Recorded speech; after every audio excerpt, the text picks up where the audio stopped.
Hello friends. ఇవాళ మనం ఒక ప్రముఖ దర్శకుడు, అలనాటి ప్రముఖ దర్శకుడు 'కేవీ రెడ్డి' గారి గురించి మాట్లాడుకుందాం. ఈయన కూడా పూర్తిగా వాహిని, విజయ పిక్చర్స్ నుంచి వచ్చారు. ఆయన గురించి ఇవాళ మాట్లాడుకుందాము. ఆయన పూర్తి పేరు కదిరి వెంకటరెడ్డి. దర్శక మహేంద్రుడిగా పేరుగాంచిన వీరు 30 సంవత్సరాల్లో అనగా 1942 నుంచి 1971 వరకు 14 తెలుగు చిత్రాలు, 3 తమిళ చిత్రాలు, మొత్తం 17 చిత్రాలకు దర్శకత్వం వహించారు. అందులో 3 ద్విభాషా చిత్రాలు. అవే తమిళ చిత్రాలు. 'పాతాళ భైరవి', 'మాయాబజార్', 'పెళ్లినాటి ప్రమాణాలు' తమిళంలో కూడా తీశారనమాట. వీటిలో చిత్తూరు నాగయ్య గారితో 2 సినిమాలు, అక్కినేని నాగేశ్వరరావు గారితో 5 సినిమాలు, నందమూరి తారక రామారావు గారితో 10 సినిమాలు తీశారు. ఆహ్, వీరు ముఖ్యంగా ఈ ముగ్గురితోటే ఎక్కువ సినిమాలు తీసినట్టు చెప్పుకోవచ్చు. తర్వాత అక్కినేని నాగేశ్వరరావు గారితో 1955లో 'దొంగరాముడు' సినిమా, 1957లో 'మాయాబజార్' సినిమా, తర్వాత 1958లో 'పెళ్లినాటి ప్రమాణాలు' సినిమా, 1959లో 'పెళ్లినాటి ప్రమాణాలు' తమిళ వెర్షన్ 'పోజియో ఒప్పందం' అనే సినిమా, 1963లో 'శ్రీకృష్ణార్జున యుద్ధం' సినిమా తీశారు. ఇందులో 'మాయాబజారు', 'శ్రీకృష్ణార్జున యుద్ధం' మల్టీ స్టారర్స్‌గా చెప్పుకోవచ్చు. ఎందుకంటే ఈ రెండిట్లో ఎన్టీ రామారావు గారు, అక్కినేని నాగేశ్వరరావు గారు కలిసి నటించిన సినిమాలు ఇవన్నమాట. ఇంకా వీరి గురించి మాట్లాడుకుందాం కొంచెం 'కేవీ రెడ్డి' గారి గురించి. వీరు వాహిని సంస్థ మూలపురుషుడు మూలా నారాయణ స్వామి గారికి చిన్ననాటి స్నేహితులు. ఆయన 'కేవీ రెడ్డి' గారిని వాహిని పిక్చర్స్‌లోకి ఆహ్వానించి పార్ట్నర్‌గా కూడా చేర్చుకున్నారు బిఎన్ రెడ్డి గారితో పాటు. బిఎన్ రెడ్డి గారు దర్శకత్వం వహించిన మొదటి 3 చిత్రాలు వాహిని పిక్చర్స్ బ్యానర్‌లో వాటికి ప్రొడక్షన్ మేనేజర్‌గా పనిచేశారు 'కేవీ రెడ్డి' గారు. ఆ సమయంలో ఆయన 'భక్తపోతన' స్క్రిప్ట్ తయారు చేసుకొని సినిమాకి దర్శకత్వం వహించాలని అనుకున్నారు. మూలా నారాయణరావు గారి అండతో వాహినిలో 2 యూనిట్లు ప్రారంభమయ్యాయి. ఒకటి బిఎన్ రెడ్డి గారి యూనిట్, రెండోది కేవీ రెడ్డి గారి యూనిట్. అంటే ఒక సినిమాకి నిర్మాత దర్శకుడు బిఎన్ రెడ్డి గారైతే, ఇంకో సినిమాకి నిర్మాత దర్శకుడుగా కేవీ రెడ్డి గారనమాట. ఈ ఒప్పందం విజయ సంస్థలో కూడా ఆయనకు ఉండేది. మొదటగా వాహిని సంస్థలో ఈయన తీసిన సినిమాల గురించి మాట్లాడుకుందాం. వాహిని సంస్థలో వచ్చిన సినిమాల్లో 1943లో వచ్చిన మొట్టమొదటి సినిమా 'భక్తపోతన'. చిత్తూరు నాగయ్య గారు, హేమలతాదేవి గారు ముఖ్య పాత్రధారులు. సంగీత దర్శకుడు చిత్తూరు నాగయ్య గారే. నిర్మాణ సంస్థ చెప్పుకున్నాము కదా వాహిని సంస్థ. ఈ సినిమా జనవరి 7, 1943లో విడుదలై ఘన విజయం సాధించింది ఈ సినిమా. ఆ రోజుల్లోని మద్రాస్ ప్రొవిజన్స్, మైసూరు, కేరళ మొత్తం దక్షిణ భారతదేశంలో విపరీతమైన సంచలనం సాధించిన హిట్ చిత్రంగా నిలిచింది ఇది. ఆ తర్వాత 1947లో 'యోగి వేమన' సినిమా తీశారు వాహిని పిక్చర్స్ బ్యానర్‌లోనే. చిత్తూరు నాగయ్య గారు, ఎంవి రాజమ్మ గారు ముఖ్య పాత్రధారులు. సంగీత దర్శకుడు మళ్ళీ చిత్తూరు నాగయ్య గారే. ఇది కూడా వాహిని బ్యానర్‌లో వచ్చిన సినిమా. వేమన గురించి విషయ సేకరణ కోసం సినీ సముద్రాల గారితో కలిసి వీరు సంవత్సరం పైగా కూర్చొని స్క్రిప్ట్ తయారు చేశారట. చిత్తూరు నాగయ్య గారు ముఖ్య పాత్రధారి అవ్వడంతో వేమనగా ఈ చిత్రం 10థ్ ఏప్రిల్ 1947లో విడుదలయ్యి విజయం సాధించింది. నాగయ్య గారికి, కేవీ రెడ్డి గారికి ఈ చిత్రంతో విపరీతమైన పేరు ప్రఖ్యాతులు 2 కూడా వచ్చాయండి. అవి నాగయ్య గారితో వీరు తీసిన 2 చిత్రాల విశేషాలు.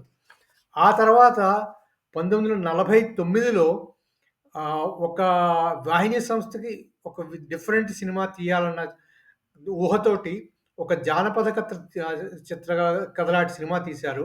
అదే 1949లో వచ్చిన 'గుణసుందరి కథ'. 'కింగ్ లియర్' ప్లాట్ తీసుకొని రచయిత పింగళి కమలాకర్ కామేశ్వరరావు గారితో కూర్చొని స్క్రిప్ట్‌ని పూర్తిగా ఎంటర్‌టైన్‌మెంట్ బేస్డ్‌గా తయారు చేశారండి. దీంట్లో శ్రీరంజని అప్పటి ప్రముఖ హాస్య నటుడు కస్తూరి శివరావు గారు ముఖ్య పాత్రధారులు. Cinema super duper hit. Vahini నుంచి వచ్చిన కొత్త రకం సినిమాగా దీన్ని అప్పుడు చెప్పుకునేవాళ్ళు. ఇవి వరుసలో తీసిన 3 సినిమాలు వాహినికి. అంటే ఒక సినిమా బిఎన్ రెడ్డి గారు తీసేవారు ఒక సంవత్సరం. ఇంకో సంవత్సరం కేవీ రెడ్డి గారు సినిమా తీసేవారు. ఈ సినిమాలు అలా వచ్చేవన్నమాట. ఆ తర్వాత వాహినిలో వచ్చిన తర్వాత సినిమా మధ్యలో విజయ వారికి తీసిన తర్వాత వాహిని వారికి తీసిన సినిమా 1954లో 'పెద్ద మనుషులు'. ఈ సినిమా మార్చి 11న విడుదలయ్యింది. ఈ సినిమా బేసిక్‌గా అవినీతి మీద ఆ రోజుల్లో తీసిన సినిమా. ఇది ఒక యాక్చువల్‌గా 'ది పిల్లర్స్ ఆఫ్ సొసైటీ' అనే నార్వేజియన్ నాటకాన్ని ఆధారంగా తీసుకొని డివి నరసరాజు గారితో కూర్చొని పెద్ద మనుషులనే స్క్రిప్ట్‌ని తయారు చేసుకున్నారు 'కేవీ రెడ్డి' గారు. ఇందులో గౌరీనాథ్ శాస్త్రి గారు, ముదిగొండ లింగమూర్తి గారు ముఖ్య పాత్రధారులు. ఇది కూడా సూపర్ హిట్ సినిమా. నాటి రాష్ట్రపతి రజత పథకము ఉత్తమ తెలుగు చిత్రంగా ఈ చిత్రానికి వచ్చిందండి. 'కేవీ రెడ్డి' గారు సాంఘిక చిత్రాల దర్శకుడుగా పేరు తెచ్చిన మొట్టమొదటి సాంఘిక చిత్రం ఇది 'కేవీ రెడ్డి' గారిది. అలా వాహిని వారి చిత్రాల గురించి ఇప్పుడు మాట్లాడుకున్నాము. ఇప్పుడు మనం అక్కినేని నాగేశ్వరరావు గారితో 'కేవీ రెడ్డి' గారు తీసిన దర్శకత్వం వహించిన చిత్రాల గురించి చెప్పుకుందాం. మొట్టమొదటిగా 'దొంగరాముడు' గురించి మాట్లాడుకోవాలండి. అక్కినేని, దుక్కిపాటి మధుసూదనరావు గారు కలిసి కె. శ్రీనివాసరావు గారు, నవ్య పార్ట్నర్స్ కలిసి ప్రారంభించిన సంస్థ Annapurna pictures private limited. December 11, 1951 తారీఖున రిజిస్టర్ చేశారు. కానీ మొట్టమొదటి చిత్రానికి 'కేవీ రెడ్డి' గారే దర్శకత్వం వహించాలని వారి కోసం కొన్ని రోజులు ఆగాల్సి వచ్చింది. వారికి కొన్ని సంవత్సరాలు ఆగాల్సి వచ్చింది. అలాగే వారు ఆగారు కూడా. ఆ రోజుల్లోనే ఎందుకు దర్శకుడుగా 'కేవీ రెడ్డి' గారిని అనుకున్నారంటే, ఆయన రాసిన స్క్రిప్ట్ విధానము, ఆయన సినిమా తీసే విధానము అంతా కూడా చాలా గొప్పగా చెప్పుకునేవారు. అందుకోసమని చెప్పి ఆ మెళకువలు తెలుసుకోవాలి ఆయన దగ్గర అన్న ఉద్దేశంతోటే అన్నపూర్ణ పిక్చర్స్ వారు మొదటి చిత్రం కోసం వెయిట్ చేశారండి. వాహిని చిత్రం తీసిన తర్వాత 3 సంవత్సరాలు ఆగిన తర్వాత అన్నా చెల్లెళ్ళ కథ మీద వచ్చిన సినిమా 'దొంగరాముడు'. యాక్చువల్‌గా ఇది 'లవింగ్ బ్రదర్స్' అనే షార్ట్ స్టోరీ ఒకటుండేది. దాన్ని తీసుకొని అందులో ఒక బ్రదర్‌ని సిస్టర్ పాత్రగా మార్చి 'కేవీ రెడ్డి' గారు, దుక్కిపాటి మధుసూదనరావు గారు, 'డివి నరసరాజు' గారు కూర్చొని ఈ స్క్రిప్ట్ తయారు చేశారు. Cinema super duper hit. 'KV Reddy' గారి సినిమా స్క్రిప్టు, టేకింగ్ విశేషాలు అన్నపూర్ణ సంస్థకి అవసరమని వీళ్ళు 5 ఏళ్ళు ఆగారు. తర్వాత ఈ సినిమా సూపర్ డూపర్ హిట్ అవ్వడం చాలా గొప్పతనంగా చెప్పుకునేవారు ఆ రోజుల్లో. ఆ తర్వాత అన్నపూర్ణ వాళ్ళు ఆదుర్తి సుబ్బారావు గారిని తీసుకొని 'కేవీ రెడ్డి' గారు చెప్పిన దర్శకత్వ మెళకువలు స్క్రిప్టు రచన ద్వారానే సినిమాలన్నీ తీశారు. తర్వాత వచ్చిన సినిమా 1957 విజయ వారి బ్యానర్‌లో వచ్చిన సినిమా 'మాయాబజార్'. ఇది 'కేవీ రెడ్డి' గారి దర్శకత్వంలో విజయ ప్రొడక్షన్స్ బ్యానర్‌లో నాటికి, నేటికి ఎవర్ గ్రీన్‌గా నిలిచిన చిత్రం అండి. విజయ వారి మొట్టమొదటి పౌరాణిక చిత్రం. ఒక సంవత్సరం పాటు స్క్రిప్టు, ప్రీ ప్రొడక్షన్ వర్క్ ఈ సినిమాకి జరిగిందట. అలాగే నటుల ఎన్నిక కూడా జరిగింది. పాండవులు లేకుండా తీసిన ఏకైక చిత్రం ఇది పౌరాణికాల్లో చెప్పుకోవాల్సిందిగా. శశిరేఖ పరిణయం, మాయాబజార్ అని ఇదివరకు 40లో సినిమాలొచ్చాయి కానీ ఏ సినిమాకి ఇంత పేరు రాలేదు. ఈ మాయాబజార్‌కి ఎనలేని పేరు, ప్రతిష్ట వచ్చింది. నందమూరి రామారావు గారు, అక్కినేని నాగేశ్వరరావు గారు, సావిత్రి గారు, ఎస్వి రంగారావు గారు ముఖ్య పాత్రధారులు ఈ సినిమాలో. నాటి పరిశ్రమలోని నటీనటులంతా ఈ మల్టీ స్టారర్ సినిమాలో నటించారు. ఈ చిత్రం ఇంత అద్భుతంగా రావడానికి ముఖ్య కారకులు ఛాయాగ్రహణ దర్శకుడు మార్కస్ బాట్లే అని కూడా మనం చెప్పుకోవచ్చు. దర్శకుని ఊహలకు చిత్రరూపం ఇచ్చిన వారు ఈ మార్కస్ బాట్లే ఛాయాగ్రాహకుడు.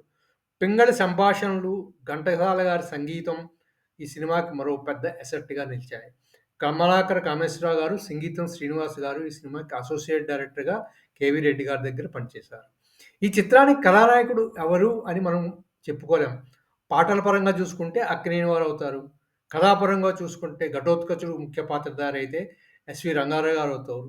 శ్రీకృష్ణుడు కథను నడిపించాడు అనుకుంటే నందమూరి తారక రామారావు గారు హీరో అవుతారు. అలాగే మాయాశేఖ పాత్రలో నటించిన సావిత్రి గారు కూడా ఒక కథానాయకుడిగా అవ్వచ్చు కూడా కదా ఈ సినిమాకి. అందుకే ఈ సినిమాలో కథానాయకుడు ఎవరు అని చెప్పడం చాలా కష్టం. ఈ చిత్రం 'కేవీ రెడ్డి' గారికి ఎనలేని పేరు, ప్రతిష్ట తెచ్చింది. నాగిరెడ్డి చక్రపాణి గారికి కాసుల పంట విపరీతంగా కురిపించిన సిల్వర్ జూబ్లీ చిత్రం. ఈ చిత్రానికి సంబంధించిన కొన్ని విశేషాలు చెప్పుకుందాము. ప్రీ ప్రొడక్షన్ తర్వాత బడ్జెట్ ఎక్కువగా ఉందని చెప్పేసి నాగిరెడ్డి చక్రపాణి గారు చిత్రాన్ని పక్కన పెట్టేశారట. ఆ విషయం తెలిసిన ఏవిఎం వారు, జెమినీ వారు ఈ చిత్రాన్ని ఎలాగైనా తీయాలని చెప్పేసి కేవీ రెడ్డి గారిని సంప్రదించారట. మీరు ఈ చిత్రం మీకు నచ్చిన రీతిలో తీయండి. బడ్జెట్ ఎంతైనా పర్వాలేదు. మేము భరిస్తాం అని చెప్తే కేవీ రెడ్డి గారు వారికి ఒకటే మాట చెప్పారట. నేను ఈ సినిమా తీస్తే విజయ సంస్థకే తీస్తాను. లేకపోతే ఈ సినిమా తీయను. ఈ స్క్రిప్ట్ అలాగే పడి ఉంటుంది అని చెప్పారట. అని ఆ రోజుల్లో బాగా చెప్పుకునేవారు. ఈ విషయాలు ఈ సినిమా అలా బ్యాక్ బర్నర్‌లో ఉంటే ఒకసారి అక్కినేని నాగేశ్వరరావు గారు నాగిరెడ్డి చక్రపాణి గారిని కలిసి నాకు అభిమన్యుడి వేషం వేయమని చెప్పి ఏవిఎం బ్యానర్ నుంచి, జెమినీ బ్యానర్ నుంచి ఆఫర్‌లొస్తున్నాయి. కానీ మీరు ముందుగా నన్ను అభిమన్యుడిగా సైన్ చేశారు. ఆ చిత్రం ఎప్పుడు మొదలుపెడుతున్నారు? నాకెప్పుడు చెప్తారు? అని అడిగితే, కొద్ది రోజులు ఆగు నాగేశ్వరరావు. నీకు కొద్ది రోజుల్లో చెప్తామని చెప్పి, వెంటనే కేవీ రెడ్డి గారిని పిలిపించి, మళ్ళీ మొత్తం బడ్జెట్ వేయమన్నారట. అప్పుడు అలా కేవీ రెడ్డి గారిచ్చిన రివైజ్డ్ బడ్జెట్ తోటి మొత్తం సినిమాని వెంటనే నాగిరెడ్డి చక్రపాణి గారు ప్రారంభించారట. ఎందుకు ప్రారంభించారంటే, ఏవిఎం అండ్ జెమినీ అనే సంస్థలు కూడా కేవీ రెడ్డి గారు వెనక పడుతున్నాయని తెలిసిన విశేషం వల్ల అలా చేశారనమాట. అదండి 'మాయాబజార్' సినిమా సంగతులు. ఆ సినిమా వెనకాతల ఉన్న కొన్ని విశేషాలు మీతో పంచుకుందాం. తర్వాత వచ్చిన సినిమా ఆహ్, కే కేవీ రెడ్డి గారు ఇంకొంతమంది ఇద్దరు పార్ట్నర్స్‌తో కలిపి 'జయంతి పిక్చర్స్' అనే బ్యానర్‌ని ప్రారంభించారు సొంతంగా. ఆ 'జయంతి పిక్చర్స్' బ్యానర్ మీద తీసిన మొట్టమొదటి చిత్రం 'పెళ్లినాటి ప్రమాణాలు' అనే సాంఘిక చిత్రం. ఇందులో అక్కినేని నాగేశ్వరరావు గారు, జమున గారు, ఎస్వి రంగారావు గారు ముఖ్య పాత్రధారులుగా వచ్చింది ఈ చిత్రం. 7 ఇయర్స్ ఈచ్ అనే ఆంగ్ల చిత్రం ఆధారంగా 'పెళ్లినాటి ప్రమాణాలు' సినిమాని తీశారండి. ఈ సినిమా బాగా సరదాగా సాగుతుంది. మంచి చిత్రం ఈ సినిమా. అబోవ్ యావరేజ్ సినిమాగా నిలిచింది. 70, 80 రోజులు నడిచిన సినిమా ఇదనమాట. ఈ సినిమాని తమిళంలో కూడా తీశారు. ఆ తమిళంలో 1959లో విడుదలైంది. సెప్టెంబర్ 4, 1959 విడుదలైన తమిళ సినిమా 'వెజిక్కై ఒప్పందం' అనే పేరుతో వచ్చింది. తమిళంలో యావరేజ్‌గా ఆడింది ఈ సినిమా. ఇవ్వండి అక్కినేని నాగేశ్వరరావు గారితో తీసిన 4 సినిమాల విశేషాలు కేవీ రెడ్డి గారు. తర్వాత కేవీ రెడ్డి గారు ఇదే బ్యానర్ అనగా 'జయంతి పిక్చర్స్' బ్యానర్ మీద తీసిన పౌరాణిక చిత్రం అక్కినేని నాగేశ్వరరావు గారు, నందమూరి రామారావు గారితో తీసిన సినిమా పేరు 'శ్రీకృష్ణార్జున యుద్ధం'. జనవరి 9, 1963 సంవత్సరంలో విడుదలైంది ఈ సినిమా. నందమూరి తారక రామారావు గారు శ్రీకృష్ణుడిగా, అక్కినేని నాగేశ్వరరావు గారు అర్జునుడిగా, సరోజాదేవి గారు సుభద్రగా తీసిన చిత్రం ఇది. ఈ సినిమా సూపర్ హిట్ సినిమాగా నిలిచింది ఆ రోజుల్లో. ఇది యాక్చువల్‌గా గయోపాఖ్యానం ఆధారంగా తీసిన చిత్రం అండి. ధూళిపాల వారు గరుడుగా నటించారు ఈ సినిమాలో. ఇది 12 సెంటర్ల పైగా 100 రోజులుగా నడిచింది. ఇది కేవీ రెడ్డి గారి దర్శకత్వంలో అక్కినేని నాగేశ్వరరావు గారు నటించిన ఆఖరి చిత్రంగా చెప్పుకోవచ్చు. అలాగే అక్కినేని నాగేశ్వరరావు గారు, నందమూరి తారక రామారావు గారు నటించిన బ్లాక్ అండ్ వైట్ చిత్రాల్లో కూడా ఇదే ఆఖరి చిత్రం. 1963లో వచ్చిన 'శ్రీకృష్ణార్జున యుద్ధం'. ఈ సినిమా చూసిన అక్కినేని నాగేశ్వరరావు గారు సతీమణి అన్నపూర్ణ గారు నాగేశ్వరరావు గారితో అన్నారట, ఎందుకంటే మీరు రామారావు గారు నటించిన పౌరాణిక చిత్రాల్లో నటించవద్దు. మరీ అంతగా మీరు అందులో కనిపించట్లేదు అని చెప్పారట. అప్పటి నుంచి ఆమె మాట మీద అక్కినేని నాగేశ్వరరావు గారు మళ్ళీ ఏ పౌరాణిక చిత్రంలోని నందమూరి తారక రామారావు గారి పక్కన నటించలేదు. అదండి కేవీ రెడ్డి గారి దర్శకత్వంలో అక్కినేని నాగేశ్వరరావు గారు నటించిన 5 చిత్రాల విశేషాలు మనం ఇప్పుడు మాట్లాడుకుందాం. ఇప్పుడు మనం మన కేవీ రెడ్డి గారు విజయవాహిని పేరు మీద తీసిన సినిమాలు మాట్లాడుకుందాం. విజయవాహిని స్టూడియోలు నాగిరెడ్డి చక్రపాణి చేతిలోకి వచ్చిన తర్వాత నాగిరెడ్డి చక్రపాణి గారు ఒక సంస్థ ప్రారంభించారు. విజయ ప్రొడక్షన్స్ ప్రైవేట్ లిమిటెడ్ పేరిట చిత్ర నిర్మాణం ప్రారంభించారు. ఒక యూనిట్‌కి అలాగే వారు అప్పుడేమనుకున్నారంటే, ఒక యూనిట్‌కి కేవీ రెడ్డి గారిని, వారి రచయితలని, పెంగళి మొదలైన వారిని కలిసి ఒక యూనిట్ గాను, రెండో యూనిట్ చక్రపాణి గారు, ఎల్‌వి ప్రసాద్ గారు వారితోనూ రెండో యూనిట్ గాను, ఒక్కోళ్ళు ఒక్కో సినిమా తర్వాత ఒక్కో సినిమా చేసేటట్టు ఒప్పందం జరిగింది. అలా విజయ సంస్థలో కేవీ రెడ్డి గారు వారి యూనిట్ మొత్తం నెలవారీ జీతం తీసుకునే సభ్యులుగా ఉంటూ ఉండేవారనమాట. విజయ సంస్థలో కేవీ రెడ్డి గారు అన్ని చిత్రాల్లో కూడా నందమూరి తారక రామారావు గారే హీరో. ఇప్పుడు ఆ సినిమాల గురించి కొద్దిగా మాట్లాడుకుందాం. మొట్టమొదటగా వచ్చిన 1950లో వచ్చిన సినిమా 1951. 51లో విజయ బ్యానర్స్‌లో వచ్చిన సినిమా జానపద చిత్రం 'పాతాళ భైరవి'. నందమూరి తారక రామారావు గారు, మాలతి గారు, ఎస్వి రంగారావు గారు ముఖ్య పాత్రధారులు. ఘంటసాల గారు ఈ చిత్రానికి సంగీత దర్శకుడు. కాశీ మజిలీ కథలు తీసుకొని తయారు చేసుకున్న కథ ఇది. విజయ సంస్థ వారికి కాసులు కురిపించిన జానపద చిత్రం ఇది. ఎన్టీఆర్‌ని జానపద కథానాయకునిగా నిలబెట్టిన చిత్రం కూడా. సూపర్ హిట్ చిత్రం. రజతోత్సవ చిత్రం 189 రోజులు పైగా ఆడిందండి. దీని తర్వాత 1900 పాతాళ భైరవి తర్వాత మనం ఇందాక మాట్లాడుకున్నట్టు కేవీ రెడ్డి గారు 'పెద్ద మనుషులు', 'దొంగరాముడు' సినిమాలు తీసిన తర్వాత 1957లో 'మాయాబజార్' సినిమా తీశారని చెప్పుకున్నాం కదా ఇందాకట. ఈ 1957లో 'మాయాబజార్' సినిమా తెలుగు, తమిళ భాషల్లో తయారైంది. తమిళంలో అక్కినేని నాగేశ్వరరావు అభిమన్యుడి పాత్రని జమినీ గణేశన్ గారు పోషించారు. మిగిలిన 3 ముఖ్య పాత్రలు కూడా వారే ఎవరైతే తెలుగులో పోషించారో వారే పోషించారండి. ఈ చిత్రం తమిళంలో కూడా చాలా పాత్రలు హాస్య పాత్రలందరినీ కూడా తమిళంలో మార్చారు. ఇది విజయ వారి ప్రథమ పౌరాణిక చిత్రం అని చెప్పుకున్నాం. అలాగే ఇది కూడా సూపర్ డూపర్ హిట్‌గా నిలిచింది. ఈ సినిమా తర్వాత 1961 మధ్యలో మళ్ళీ కేవీ రెడ్డి గారు తన సొంత బ్యానర్ మీద పెళ్లినాటి ప్రమాణాలు తీసిన తర్వాత విజయవారికి మళ్ళీ 61లో 'జగదేక వీరుని కథ' సినిమా తీశారు. దీంట్లో ఎన్టీ రామారావు గారు, బి సరోజాదేవి గారు ముఖ్య పాత్రధారులు. జానపద చిత్రం. విజయవారికి ఇదొక సూపర్ హిట్ చిత్రంగా నిలిచింది. అలా 1942 భక్తపోతన చిత్రం నుంచి 1963 శ్రీకృష్ణార్జున యుద్ధం చిత్రం వరకు కూడా కేవీ రెడ్డి గారు విజయ పరంపర సాగిందనే చెప్పాలి. తీసిన ప్రతి చిత్రము హిట్టు కాకపోతే అబోవ్ యావరేజ్‌గా నడిచిన చిత్రాలే కానీ ఏ చిత్రం కూడా ఫ్లాప్‌గా ఆడలేదు ఇప్పటివరకు. అంటే 1942 నుంచి 63 వరకు కేవీ రెడ్డి గారికి మహర్దశ నడిచిందనే చెప్పుకోవాలి.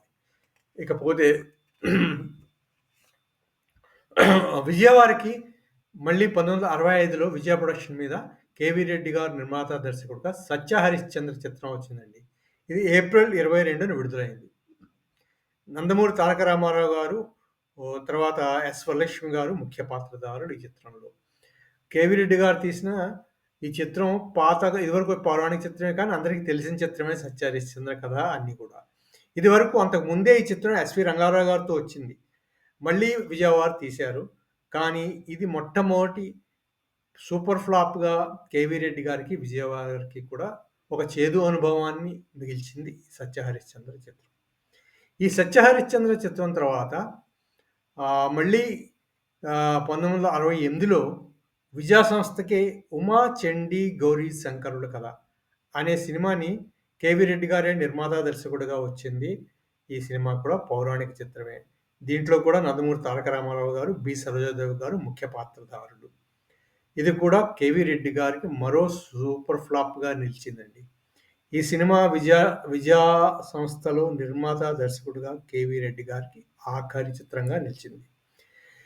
ఇదేమైందంటే ఈ 2 ఫ్లాప్‌లు వరుసొచ్చేసిన వెంటనే నాగిరెడ్డి గారు, చక్రపాణి గారు కేవీ రెడ్డి గారికి, వారితో పనిచేస్తున్న వారి యూనిట్ సభ్యులకి విజయ ప్రొడక్షన్స్ నుంచి బయటికి పంపించేశారు.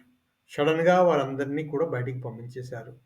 అది ఒక కేవీ రెడ్డి గారికి ఇచ్చిన కారును కూడా తీసేసుకున్నారని, ఆ రోజు కేవీ రెడ్డి గారికి ఇంటికి వెళ్ళడానికి కారు లేకుండా నడుస్తూ ఉంటే నందమూరి తారక రామారావు గారు చూసి వారి కారులో వారిని ఇంటికి పంపించారని కూడా కథలుగా చెప్పుకుంటారు. అది కూడా వినికిడిలో ఉన్నదండి. అదండి విజయ సంస్థలో అలా కేవీ రెడ్డి గారి ప్రయాణం ముగిసింది. ఆ తర్వాత కేవీ రెడ్డి గారు తన జయంతి పిక్చర్స్ బ్యానర్ మీదే మళ్ళీ ఒక చిత్రం తీశారు 1968లో 'భాగ్యచక్రం' అనే జానపద చిత్రం. ఈ చిత్రం సెప్టెంబర్ 13వ తారీఖున 1968లో విడుదలైందండి. జానపద చిత్రం. కానీ అప్పటికే ఆయనకి ఈ చిత్రం తీస్తున్నప్పుడే ఆయనకి, పార్ట్నర్స్‌కి విభేదాలొచ్చాయి. అంచేత ఈ చిత్రంలో ఆయన పేరు దర్శకుడిగా మాత్రమే కనిపిస్తుంది. ఈ చిత్రం కూడా సూపర్ ఫ్లాప్ అయింది. దాంతో జయంతి పిక్చర్స్ నుంచి కేవీ రెడ్డి గారు పార్ట్నర్‌గా బయటికి రావాల్సి వచ్చింది. జయంతి పిక్చర్స్ నుంచి కూడా ఆయన తప్పుకున్నారు ఈ సినిమాతో. అలా చూసుకున్న తర్వాత 1968 తర్వాత కేవీ రెడ్డి గారు వరుస 3 ఫ్లాపుల సినిమాల తర్వాత ఫ్లాపులతోటే ఆయన దర్శక కథ ముగుస్తుందా అనుకున్న రోజుల్లో 1971లో నందమూరి తారక రామారావు గారు తన స్వంత ఆర్కే బ్రదర్స్ బ్యానర్ మీద కేవీ రెడ్డి గారిని దర్శకుడిగా తీసుకొని 'శ్రీకృష్ణ సత్య' అనే సినిమా తీశారు. అది డిసెంబర్ 24, 1971న విడుదలైందండి. ఈ చిత్రంలో ఎన్టీ రామారావు గారు శ్రీకృష్ణుడిగా, దేవి గారు రుక్మిణిగా, జయలలిత గారు సత్యభామగా నటించారు. ఈ చిత్రం కేవీ రెడ్డి గారికి విపరీతమైన పేరు ప్రతిష్టలు తెచ్చింది. సూపర్ హిట్ అయి నిలిచింది. అది కాక నాటి ఆంధ్రప్రదేశ్ నంది అవార్డుల్లో రెండవ ఉత్తమ చిత్రంగా వెండి నంది కూడా గెలుచుకుందండి. అలా నందమూరి వారు తన గురువుగా భావించే 'కేవీ రెడ్డి' గారికి 'ఆకర్' చిత్రం ఆహ్, దర్శకత్వం వహించడంతో పాటు హిట్ పిక్చర్ కూడా అందించారండి. అలా 'కేవీ రెడ్డి' గారు తన దర్శక జీవితాన్ని ఒక హిట్ చిత్రంతో మళ్ళీ ముగించారు 1971లో. అదండి 'కేవీ రెడ్డి' గారి దర్శక ప్రయాణం. ఇకపోతే 'కేవీ రెడ్డి' గారి సొంత అక్కినేని ఇద్దరికి సొంత చిత్రాల్లో 'కేవీ రెడ్డి' గారు దర్శకత్వం వహించారు. ఆనాటి అగ్రనటులు ఇద్దరికీ. ఒకటి అక్కినేని నాగేశ్వరరావు గారికి 'దొంగరాముడికి', నందమూరి తారక రామారావు గారి 'శ్రీకృష్ణ' సినిమాకి ఆయనే దర్శకుడు. అలా ఆయన వీరిద్దరికీ గాక మూడే సంస్థలకి ఆయన పనిచేశారు. వాహిని, విజయ, జయంతి పిక్చర్స్. ఇంకెవరికీ కూడా ఆయన దర్శకత్వంలో సినిమాలు తీయలేదు. 'కేవీ రెడ్డి' గారి గురించి చెప్పుకోవాల్సిన విశేషం ఏమిటంటే, ఆయన స్క్రిప్టు, ప్రొడక్షను, ఆయన తీసే విధానము, ఈ విషయాల గురించి చాలా గొప్పగా చెప్పుకుంటారు. ఒక సినిమా స్క్రిప్ట్ రాసుకున్నాక అది ఎంత లెంత్ వస్తుంది అన్నది కూడా ఆయన టైమింగ్ చేసుకొని కరెక్ట్‌గా చెప్పేవారట. దానివల్ల ముడి ఫిల్మ్ ఎక్కడ వేస్ట్ కాలేదని ఆ రోజుల్లో చెప్పుకునేవారు. ఈ విశేషాలు ఆయన ప్రొడక్షన్ మేనేజర్ అనుభవం ఇవన్నీ కూడా తెలుసుకుందుకే ఆ రోజుల్లో అందరూ కూడా 'కేవీ రెడ్డి' గారి సినిమాని పరిశీలించేవారు. అలాగే అక్కినేని నాగేశ్వరరావు, దుక్కిపాటి మధుసూదనరావు గారు తమ సంస్థ ప్రారంభించాక వీరితో మొట్టమొదటి సినిమా చేయడానికి 3 ఏళ్లు ఆగారండి. నందమూరి తారక రామారావు గారు కూడా తన దర్శకత్వం చూస్తే అంతా 'కేవీ రెడ్డి' గారి ముద్ర కనిపిస్తుంది. ఆయనకు కూడా 'కేవీ రెడ్డి' గారే గురువు దర్శకత్వ శాఖలో. ఆయన తయారు చేసే ప్రతి సినిమాకి స్క్రిప్టు అన్నీ కూడా 'కేవీ రెడ్డి' గారి మోడల్‌లోనే రాసుకునేవారని వినికిడి. విజయవాడకి 5 విజయవంతమైన చిత్రాలు ఇచ్చిన తర్వాత 2 చిత్రాల పరాజయంతో విజయ నుంచి ఆయన ఒక విధంగా గెంటివేశారు 'కేవీ రెడ్డి' గారిని. అది చాలా విచారకరమైన విషయం. అక్కినేనితో 5 చిత్రాలు, నందమూరితో 10 చిత్రాలు, ఇద్దరితో కలిపి 2 మల్టీ స్టారర్ చిత్రాలు, అలాగే నాగయ్య గారితో 2 బయోపిక్ సినిమాలు తీసిన చరిత్ర అలనాటి దర్శక మహేంద్రుడు 'కేవీ రెడ్డి' గారి గొప్పతనం. అవి 'కేవీ రెడ్డి' గారి జీవిత విశేషాలు, ఆయన తీసిన చిత్రాల విశేషాలు. ఇంకో వీడియోలో మరికొన్ని విశేషాలతో వద్దాము. అంతవరకు సెలవు. ఈ వీడియో మీకు నచ్చితే లైక్ చేయండి, సబ్స్క్రైబ్ చేయండి, షేర్ చేయండి. Thank you very much.